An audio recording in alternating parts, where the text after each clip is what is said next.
News right now at 8. Two pieces of construction equipment go up in flames overnight in southeast Atlanta, and now police, even federal authorities, are on the scene. They're investigating. Yeah, Atlanta News First Don Shipman is there right now. He's on Burrough Street just off the boulevard.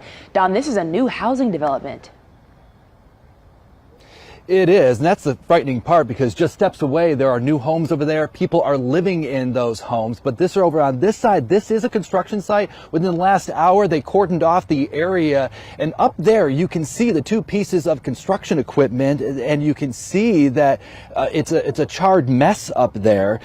Take a look, because Atlanta police are here along with the police chief who just arrived, Atlanta Fire here as well, and I've just spotted ATF and the FBI. Why is that significant? Well, the ATF, for example, or Bureau of Alcohol, Tobacco, Firearms, and Explosives, is a federal agency that works with local law enforcement to investigate arson, among other crimes. Now, for context, we're not that far away from the future Atlanta Public Safety Training Center site. There's been a lot of controversy surrounding that site, with some protesters starting fires at construction sites like this.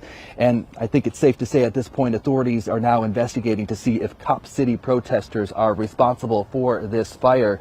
Again, we are following breaking news here in southeast Atlanta at this construction site, a new development where there are homes just steps away, people living, waking up to a police presence, including the FBI and ATF.